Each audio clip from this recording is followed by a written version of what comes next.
cirujano de la Universidad del Valle. Se trata del doctor Raúl Salazar. Y el doctor Raúl Salazar, con esta crisis sanitaria que está viviendo el mundo, y por supuesto no somos ajenos nosotros los colombianos, tiene una postura que cuando lo escuché me puso a reflexionar. Y cuando compartí su postura médica científica, la repartí, la envié, la hice rodar, como diríamos uno coloquialmente, pues muchos quedaron sorprendidos. Es sencilla, pero tiene mucha lógica, está cargada de lógica, la postura del doctor Raúl Salazar, quien nos atiende ahora desde la ciudad de Cali. Doctor Raúl, buenas noches, bienvenido a Nocturno RCN. Gracias, Julián, buenas noches, ¿cómo están todos? Bien, sí señor. Lo dije bien, ¿no? Médico cirujano de la Universidad del Valle. Correcto. Doctor, usted ha venido, como médico que es, ha venido pensando, dándole vueltas a todo esto del coronavirus. ¿Cuál es su postura inicial para que la comparta con todos los oyentes de Nocturna de RCN dentro y fuera del país? Estamos a nivel nacional por más de 130 estaciones de este portento de radio que es RCN, la radio de Colombia. Doctor Raúl, usted dice que es inadmisible seguir enterrando a nuestros seres queridos, seguir soportando a los muertos por coronavirus cuando la medicina ya determinó a qué tipo de enfermedad y qué tipo de bicho es el que nos está atacando nuestra existencia. ¿Por dónde comenzamos, doctor? Esa postura suya, esa lógica suya para determinar de cómo combatir el virus COVID-19. Bueno, Julián, realmente lo que ha sucedido con el coronavirus es algo muy cambiante de un día para otro. Todo sucedió demasiado rápido. En cuestión de 6 meses sucedieron todas las tragedias mundiales en todos los países. Inicialmente, como todo era desconocido, inclusive el virus, pues hubo un planteamiento original en la China con base en unas pocas autopsias donde determinan que el virus generaba una neumonía y que la neumonía mataba a las personas, y entonces empezamos a analizar nosotros qué venía pasando, por qué iba a pasar, porque aún no llegaba a Colombia, pero ya empezaron a aparecer los muertos por miles en Italia, en España, y se analizaba que había un daño a nivel bronquial, a nivel alveolar, ocasionado por esa inflamación severa. Y uno de los análisis que hicimos fue que claro, que el cuerpo reaccionaba al ataque del coronavirus, y esa reacción del sistema inmune creaba una inflamación masiva sobre la parte alveolar y impedía, por supuesto, el intercambio gaseoso, que por eso era que los ventiladores, ni siquiera los ventiladores servían, porque finalmente tenían que retirarle el ventilador a un paciente porque ya no había intercambio gaseoso. O sea, cuando le medían la saturación de oxígeno, él no tenía vida, a pesar de que lo tenían allí conectado a una máquina. La medición de la llegada del oxígeno a las diferentes áreas tisulares era evidente que no había llegada de oxígeno.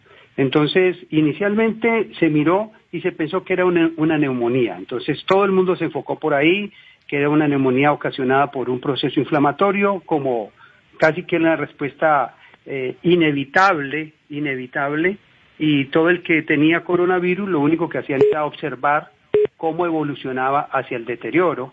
Se sabe claramente que más del 80% de las personas con coronavirus no hacen el proceso, pero ese 15% que lo hacía se asumía como una casi resignación. O sea, sabían que del 15% que se hacían sintomáticos, más o menos 3 de esos 15 pacientes se morían, y eso se tomó como algo muy normal y se dejó a todo el mundo a la expectativa, y simplemente se pusieron en observación confiando que ese no se complicara, y el que se complicaba iba a una unidad de cuidado intensivo y finalmente se moría. Entonces eso se quedó así, se murieron los miles en China, pasa el proceso a Italia, en Italia empiezan a morir por miles al día, en España por miles al día. Se concluye que el bronquio y el pulmón se daña, que el alvéolo se daña, que el pulmón se vuelve fibrótico y que inclusive el que se recupera queda dañado y se está hablando solamente de una lesión a nivel respiratorio. Hasta ese momento todo el mundo habla de un virus respiratorio.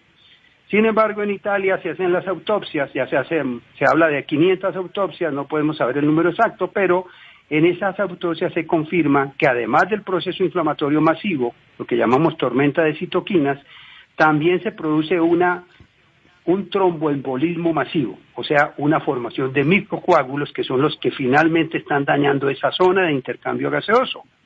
Pero lo más grave es que se confirma que no solamente el tromboembolismo es a nivel respiratorio, es un tromboembolismo masivo.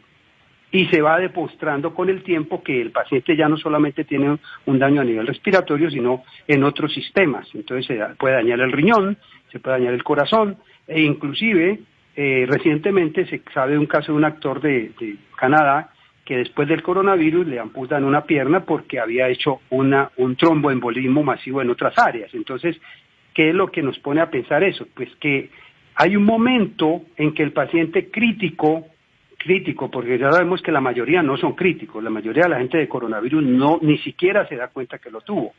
Es más, sabemos que el coronavirus como virus no es el que mata a las personas, ya estamos diciendo lo que es la respuesta del cuerpo en la que lo mata, o sea que prácticamente a mí me mata mi propio sistema inmune. ¿Qué quiere decir? Que si ya con el tiempo se pagó con los muertos, ya los pusieron en Italia, en Francia, en Alemania, en España, en Estados Unidos, en México, en Ecuador, ya pusieron los muertos para lograr identificar el por qué la gente termina complicada y por qué se mueren. Entonces la inquietud nuestra es, y lo empiezan a cuestionar algunos médicos en Bolivia, el doctor Unzueta, en El Salvador la doctora Barrientos y otros médicos en otros países, yo empiezo a preguntarme por qué razón, si ya sabemos en qué va a terminar el paciente, antes de que se vuelva tremendamente grave, cuando él se hace muy sintomático pero aún no tiene el daño, ¿por qué no intervenir allí? O sea, ahí hay un análisis al cual hemos invitado al gremio, a las instituciones e inclusive al gobierno a revisar el protocolo, porque el protocolo hasta ese momento era el paciente sintomático de coronavirus lo vamos a manejar con acetaminofén y loratadina, lo cual tiene sentido, pero si fuera leve, ¿cierto? Leve es un dolor de cabeza, un poquito de fiebre, ok, ese es un manejo entendible, pero el paciente se volvió muy, muy agudo y aún se le dejó aislado en su casa con acetaminofén y loratadina. O sea, ahí hay una falla que puede ser corregida en favor de la humanidad, en favor de nuestros compatriotas, en este caso en Colombia, porque ya se demostró con resultados que hay gente respondiendo masivamente a la intervención en esa etapa de la enfermedad. O sea, ya lo tenemos y tenemos los casos. O sea, yo hice ese video que está ahora viralizado en las redes sociales, planteando dos inquietudes. La primera, ¿por qué razón hoy, después de haber demostrado cuál es la causa final de muerte, se sigue manejando el protocolo como cuando hace 6 meses no se conocía nada? Observación, acetaminofén y loratadina, eso no es tratamiento de nada. O sea, ese paciente y mandarlo para la casa. Mandarlo para la casa. O sea que prácticamente vamos a esperar lo mismo que esperaron los chinos, lo mismo que esperaron los italianos. Cuando los italianos empiezan a intervenir el paciente sintomático, se dan las altas masivas en Italia. Las altas masivas en Italia. Entonces, nosotros nos preguntamos, ¿por qué en Colombia no le tomamos la delantera a ese proceso antes de que pase a la fase grave? Es que ya lo están haciendo. Inclusive, yo tengo ya revisando. Por ejemplo, mire, en Leticia, a principios del mes de mayo, se encontraron 16 ancianos en el ancianato de Leticia y 10 funcionarios enfermos diagnosticados con COVID. ¿Cuál fue la conducta? La de siempre. Observación, aislamiento, acetaminofén. Si eso se hubiera dejado así, esos viejitos todos se habrían muerto, con absoluta seguridad. Pues el doctor Juan Carlos Velázquez, que fue alcalde de Leticia y que es médico y que en ese momento trabajaba y aún trabaja en la UPA, que así se llama, Unidad de Pronta Atención de Tabatinga, ahí al lado de Leticia, él viene al ancianato, yo ya hablé con los directivos del ancianato, viene al ancianato y le pide a la directora que consiga unos medicamentos que tienen que ver justamente con lo que nosotros estamos planteando, antiinflamatorios, antibióticos, corticoides, y le hace manejo a todos los pacientes y hoy absolutamente todos están sanos. No se murió un solo anciano. Entonces, inclusive, el cuestionamiento que hacíamos hoy, pues yo hablé con ellos hoy, es por qué las noticias se fueron allá, hubo un despliegue de la televisión. 16 ancianos con coronavirus, aquí todo el mundo dijo, no, pues va a morir toda la gente del ancianato. ¿Y por qué cuando se sanaron nadie dijo nada? O sea, ¿qué es lo que está pasando? Porque esa sanación fue producto de un manejo que no estaba dentro del protocolo. O sea, mi invitación es a luchar por la vida, al compromiso médico por la vida de nuestros compatriotas, en este caso de Colombia. Yo digo, ya murieron hoy, ahora vi las noticias, ya llegó el caso número 1000 de los muertos colombianos. Yo dije, bueno, ya paren ahí, se puede parar ahí, pero tiene que cambiar el protocolo. Porque el protocolo de observación, yo no conozco en 34 años de ejercicio profesional ninguna enfermedad que se cure con observación. No conozco la primera. Ninguna. Claro, doctor, claro. Sí. Doctor Raúl, médico, le he escuchado a usted decir que lo más importante para llegar a este mismo punto donde usted acaba de terminar su participación aquí, su intervención en este momento, esta primera parte, usted sostiene, dice, que lo más importante en la medicina para tratar a un enfermo es conocer la enfermedad, saber de la enfermedad. Y usted sostiene, Raúl Salazar sostiene, que ya se conocen todas las características de lo que significa el coronavirus COVID-19. Se conoce su estructura molecular, se conoce cómo está hecho, de qué está formado, si tiene grasa o no tiene grasa, y hasta de cómo combatirlo. Que no ha aparecido una vacuna, sí, no apareció una vacuna. Pero usted dice que es un absurdo, sostiene usted, doctor Salazar, a ver si me lo confirma, que mientras esperamos la vacuna, se nos van a morir una cantidad de seres queridos y que eso es sencillamente injusto. Entre otras cosas, porque otra de lo que está determinado en esta enfermedad, que lo que produce es neumonía, y una neumonía es una infección, y esa infección muchas veces produce coágulos.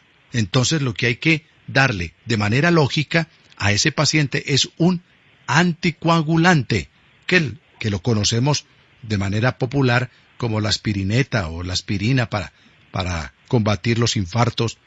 Entonces dice usted, pues eso ya está inventado.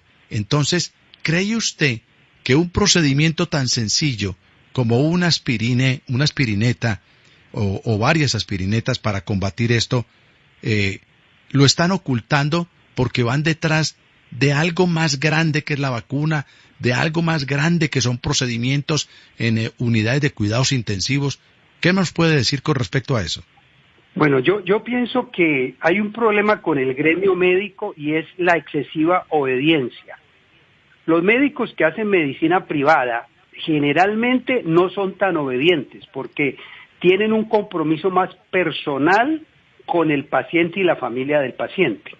E inclusive, porque yo hablé hoy con una fisioterapeuta que trabaja en cuidados intensivos y ella me decía, mire, hay un compañero médico allá en la clínica que le dio coronavirus. Ya sabemos que se han muerto algunos, pero ese médico ya le hicieron todos los manejos con antiinflamatorios, antibióticos y corticoides y ya está mejor. O sea, el protocolo se establece, se determina y se respeta en forma, discúlpeme para mis colegas, en forma irresponsable. A mí me llamó un médico de la Universidad del Cauca, docente de allá, a darme un tremendo regaño hace 3 noches, el viernes en la noche. Me dijo que yo era un irresponsable porque estaba mandando a la gente a automedicarse y porque habían unos protocolos. Le dije, esos protocolos que ustedes están usando fueron usados hace 5 meses y fueron demostrados como erróneos. O sea, no puede ser que vamos a usar los protocolos de hace 5 meses cuando en 5 meses todo cambió. Allá, hasta lo que está diciendo Julián, hasta la evidencia de por qué se muere la gente ya cambió. Ya hay una evidencia clara. Ya sabemos que el paciente está en una línea fina y los médicos tenemos la responsabilidad de evitar que él pase la línea fina del estado crítico no complicado al estado crítico complicado. ¿Cuál es estado crítico no complicado? El paciente con coronavirus sintomático, que le duele el cuerpo, que le duele el tórax, que tiene fiebre, que está muy enfermo pero aún no se ha ahogado. Entonces, Es muy triste a raíz de esta viralización de ese video, que se me ha vuelto todo un mundo interesante. Yo, gracias a Dios, tengo muy buena actitud, pero es bien complicado porque me han insultado, me han dicho de todo, los colegas me han insultado como usted quiera, y entonces también me ha llamado gente a contarme. Entonces, por ejemplo, me llama una señora de Bogotá y me dice: doctor, estoy yo, mi esposo y mis 3 hijos agudamente enfermos, mi hermana aquí a media cuadra y su esposo en la cama muriéndonos, y la EPS nos dice que si las uñas se nos ponen moradas, que si los labios se nos ponen azules o morados, y que si se nos hunden las costillas, ahí sí nos recogen, ahí sí nos dan otro tratamiento. Yo digo, Dios mío, ¿esto qué es? O sea, el famoso protocolo que ya no funciona y se tiene que seguir usando. ¿Por qué razón? O sea, no sé, quiero pensar en intereses de ninguna clase. Yo pienso en la humanidad y en el compromiso médico por la salud y la vida de las personas. Entonces esta señora me llama y me dice eso, y me dice: vea, doctor, como yo vi el video, que entre otras cosas lo viralizó otra persona que ni conozco en Facebook, me dice: yo vi el video, entonces yo ahí mismo me fui para la farmacia y le conté a la de la farmacia, y ella ya me vendió unas cosas de las que usted como que menciona allí, y yo ya me las empecé a tomar con mi esposo y mis hijos. Oiga, y el día sábado me llama por la mañana y me dice: doctor, amanecimos totalmente aliviados. Todos estamos sanos. Increíble. Unos cuantos antiinflamatorios, se usó un antibiótico allí, por razones que están explicadas en toda la experiencia clínica que ya está demostrada, y un corticoide, y de un día para otro estaba mejor. La fisioterapeuta que me cuenta aquí en Cali, que unos amigos muy cercanos, 2 están muy graves, sintomáticamente muy comprometidos, y que el papá fue el primero que le dio coronavirus, y que el papá lo dejaron en observación con acetaminofén y loratadina hasta que se complicó, y hoy está en la UCI esperando para quitarle el respirador porque no respondió.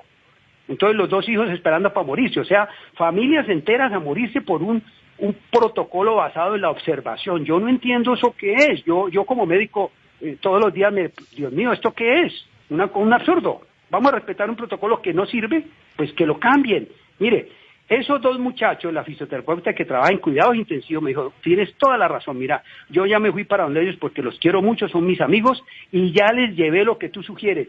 Y hoy hablé con ella y ya están aliviados los 2. O sea, Leticia lo demostramos en Bogotá, lo mostramos en Cali. Mire, nomás el caso de la cárcel de Villavicencio, 800 contaminados positivos COVID. ¿Por qué ninguno se murió? Porque el interno, eso sí es un pensamiento personal, el que está en una cárcel, él no obedece, él es desobediente, él no hizo caso al protocolo. Estoy seguro que esos internos en la cárcel de Villavicencio, viendo por internet propuestas de antiinflamatorios, de aspirina, me imagino que todos se tomaron su aspirina con limón, y todos tomaron jengibre, y todos hicieron bebidas y todo, y nadie se volvió agudo. Que esa era la pregunta que me hacía un periodista anoche de Villavicencio, que me entrevistaron en un noticiero de Villavicencio. Él me decía: ¿usted qué opina de eso? La desobediencia. Eso salvó a esas 800 personas. Lamentablemente, en el coronavirus se asumió una actitud demasiado obediente, muy, valga la palabra fea, de borrego. O sea, yo hago lo que ordene el protocolo, un protocolo que demostró que se hubieron centenares de miles de muertos en todos esos países, claro, pero ya llegamos doctor a Colombia. Salazar, doctor Salazar, pero me disculpa, pero si uno no le cree al médico, si uno no le cree a los organismos de salud, entonces ¿a quién le va a creer? Porque pues uno no es médico, uno no es experto, sí, y entonces uno va a decir, no, pues, y uno va y se toma de pronto lo que no es, y eso se agrava. Pero, por supuesto, pero eso, ¿usted qué es lo que propone entonces? Yo lo que propongo es que la gente apriete, en el buen sentido de la palabra, en los sistemas de salud. Por ejemplo, y lo digo en el video, y eso ofendió a muchos médicos, y por eso me han llamado a decirme cosas bien feas. Yo digo al final del video: si su médico lo manda a observación con loratadina de acetaminofén, cambie de médico. Y eso los tiene súper sentidos. Y cuando hablé de la automedicación, yo no estoy mandando a nadie a hacer automedicación, porque yo soy médico de la del Valle y nunca he usado inclusive ni siquiera aspirina. Yo toda la vida he usado homeopatía, he usado Ganoderma lucidum, que es un hongo que se da en Asia, en Malasia, y he tratado enfermedades las que quiera, y todos los pacientes se han mejorado sin necesidad de medicamentos. Y en este momento, medicina biológica. Sí, yo soy médico alternativo hace 34 años, pero entonces cuando yo veo que la gente se está muriendo sin sentido, yo digo, un momentico, a ver. Voy a una farmacia la semana pasada a comprar una cremita para la piel y me pongo a charlar con el farmacéutico. Y mientras charlo con él, veo que llega un señor y le dice, vea, véndame una bomba para la gripa. Eso en el mundo entero y en América Latina sí que se usa. Y el farmacéutico le dio una bolsita con 4 cápsulas diferentes. Yo me quedé pensando y yo dije, a ver un momentico, la gente se ha automedicado toda la vida para todo, para la indigestión, para la gastritis, para la griera, para el dolor de la rodilla, para la gripa, para todo, y están pasivos frente a la observación pasiva para morirse. ¿Qué es lo que le está pasando a nuestra comunidad? Me pregunté yo ese día. Claro, pero doctor Salazar, qué pena cortarle, pero es que el tiempo se nos va agotando. Sí, tranquilo. De manera concreta, el médico cirujano de la Universidad del Valle, Raúl Salazar, ¿qué es lo que propone por el momento para combatir el virus que nos ataca? Bueno, yo no propongo nada para combatir el coronavirus, porque no lo estamos combatiendo. Yo propongo que la gente tome una conducta más activa frente al riesgo de complicarse y morirse. ¿Cómo se hace? 1, hable con su médico. 2, rételo. 3, si él no compromete con nada, le va a tocar, lamentablemente, acudir a la automedicación, con la que no estoy de acuerdo. Pero ya está demostrado, ya se demostró, el doctor Unzueta en Bolivia tiene miles de casos mejorados con lo que yo llamo el tiro de escopeta, que a mí no me gusta, pero que la gente lo está usando. Pero doctor, pero para no desorientar a la gente que vaya y coja una penicilina o vaya y coja, yo me estoy automedicando, pero más o menos para orientarlo, ¿debe eso apuntarle a qué? ¿A la aspirineta? ¿Debe apuntarle a qué? Por ejemplo, si una persona se toma unas aspirinas al iniciar, obviamente que no sea alérgico a la aspirina, que no tenga riesgo de sangrado, todo eso la gente ya se conoce, ya sabe cuáles son sus situaciones. Si la persona se toma una aspirina que toda la vida la han tomado, de entrada está ayudando a frenar la primera fase de la coagulación, de entrada. No quiere decir que el tratamiento, porque ya en la UCI le ponen heparina, ¿cierto? Pero si él se toma una aspirina, frena la primera fase de la coagulación, ayuda a que el proceso no siga tan rápido. Si va y se toma un antigripal que tiene ibuprofeno, que tiene un vasoconstrictor, que ayuda a ventilar mejor, todas esas cosas que las han tomado toda la vida, puede salvar su vida. Que esto debería salir de la medicina, de los médicos, de las instituciones. De ahí era que debía salir la conducta. Porque a mí me han señalado y me han llamado a decirme cosas bien desagradables. Le digo, entonces cambien el protocolo. ¿No es que se le está muriendo a la gente? Cámbienlo ya. Porque nosotros los médicos, Julián, vea, nosotros toda la vida, los médicos, cuando hemos atendido a un paciente que tiene riesgo de complicarse, siempre lo hemos cubierto. Ese es el término médico. Lo cubrimos con un antibiótico. El que operan de una cirugía X, siempre los médicos le mandan un antibiótico para evitar una infección. Siempre se ha hecho. Nadie lo dejan así a la buena de Dios, a ver si de pronto no se nos complica. Por seguridad siempre se cubre el paciente. En este caso deberían tener esa misma conducta. Ya saben a dónde termina y está muy agudo. Cúbranlo. Claro. Esa es mi invitación. Claro. Doctor Raúl Salazar, pues me están escribiendo mucho de cómo lo pueden contactar. ¿Cómo lo encuentran a Raúl Salazar? Bueno, me pueden buscar en las redes sociales por @RaúlNet22. ¿Raúlnet? @RaúlNet22, y le voy a dar un número porque el número que yo siempre uso ya se colapsó. En este momento tengo 1100 mensajes en WhatsApp sin poder contestar porque no alcanzo.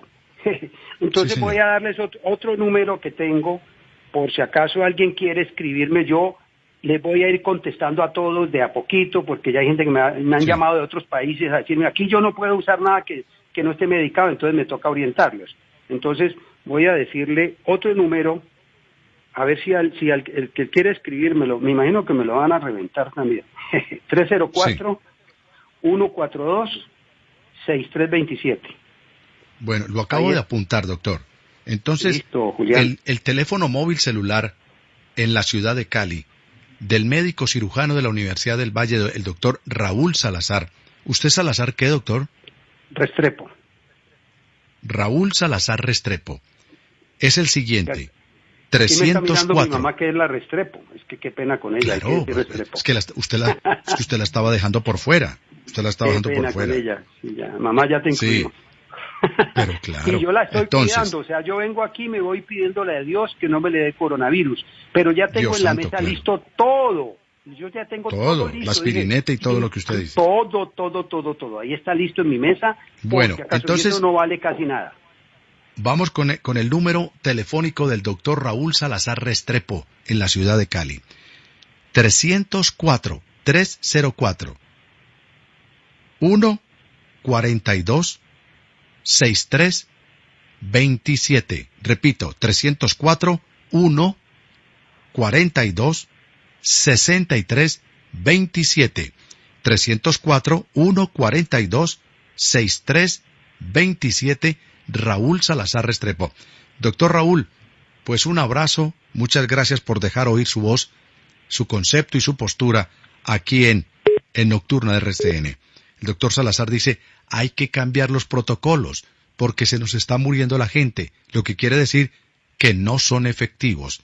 Esto tiene una solución de pronto más sencilla mientras aparece la vacuna y vamos experimentando, pero por el momento desobedecer, dice el doctor, lo que se está estableciendo porque no es claro. Es la primera vez como médico en 34 años, dice el doctor Raúl, que observo que una enfermedad se combate con la observación. No, señores, hay que ser más proactivos y para eso está la aspirineta, los antipiréticos, los corticoides y eso puede ayudar a combatir este bicho que nos lleva patas arriba. 304 142 6327 Raúl Salazar Restrepo. Médico, un abrazo y gracias por atendernos aquí en Nocturna de RCN.